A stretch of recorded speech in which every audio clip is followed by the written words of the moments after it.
Трагические события сухогруза «Комсомолец Калмыкии». Сухогруз «Комсомолец Калмыкии» был построен в городе Ленинграде на судостроительном заводе имени Жданова, сегодня Северная верфь. Находился под управлением пароходства Азовского гражданского флота Азов Шиппинг Компани в городе Жданов. Зарегистрирован в Международном морском регистре, выполнял дальние рейсы за рубеж Франция, Испания, Италия. Длина судна 130 метров, ширина 17,8 метров, осадка 8,9 метров, скорость судна 15,5 узлов. Сухогруз прибыл в Кальяри 21 декабря 1974 года, пришвартовавшись в порту. Экипаж состоял из 36 моряков, 5 из которых были женщины. Его груз был частично готов, особенно каустическая сода в металлических бочках лежала около мостового крана, а прутковая сталь была на подходе на другом сухогрузе из города Генуя. Погрузка завершилась 30 декабря таким образом: 1735 тонн каустической соды погрузили в трюм и 4939 тонн прутковой стали погрузили в твиндеки. Накануне новогодней ночи 31 декабря 1974 года во второй половине дня сухогруз «Комсомолец Калмыкии», сняв причал в итальянском порту Кальяри, острова Сардиния. Несмотря на шторм, 6 баллов покинул акваторию курсом на город Керчь, и уже через 2 часа судно вышло из-за прикрывавшего его с северо-востока мыса Карбонара, где утонул из-за перемещения груза.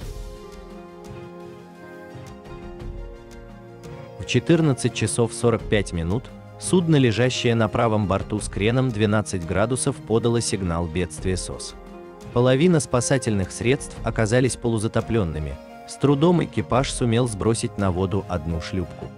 Многие прыгали в море просто так, поскольку судно начало тонуть. В течение 40 минут до момента перемещения груза «Комсомолец Калмыкии» скрылся под волнами с его капитаном. Радиолокатор порта Кальяри зарегистрировал СОС. На удивление, спасательный персонал интерпретировал это как новогоднее поздравление и не предпринял никаких действий.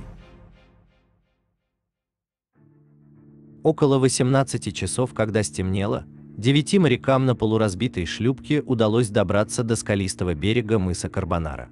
Один из них поднялся наверх к маяку, весь израненный о скалы и кактусы.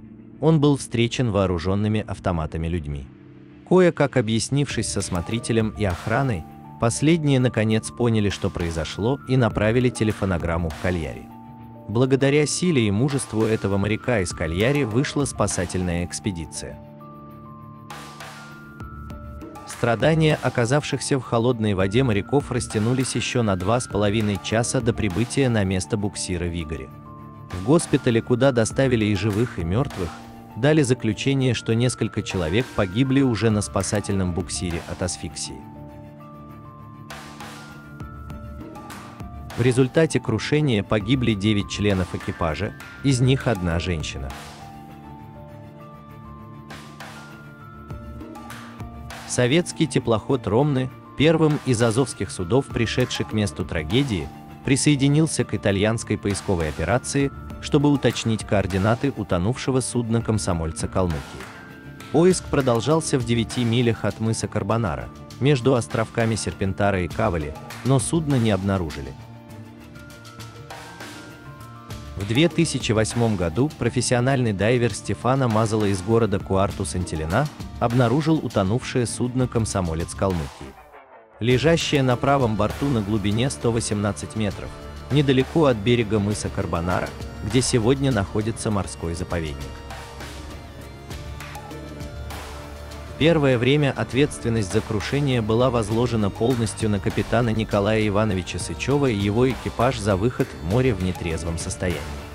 В дальнейшем выяснилось, что присутствие алкоголя в организме моряков было последствием того, что при их спасении у них было сильное переохлаждение.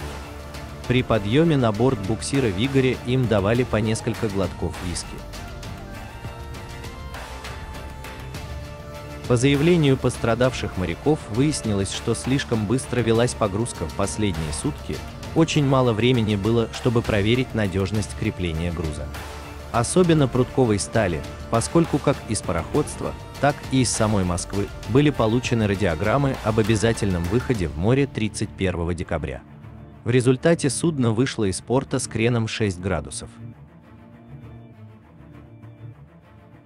В 1980 году прокуратура города Кальяри завершила долгое судебное расследование трагедии, обвинив командира порта капитана Бруно Сасу в халатности, которая заключалась в несвоевременной и затянувшейся на долгие часы операции по спасению моряков, некомпетентности самого капитана порта, который вместо быстроходных катеров спасения с медицинскими работниками на борту направил на место трагедии буксир «Вигоре», скорость хода которого значительно ниже и без медицинских работников.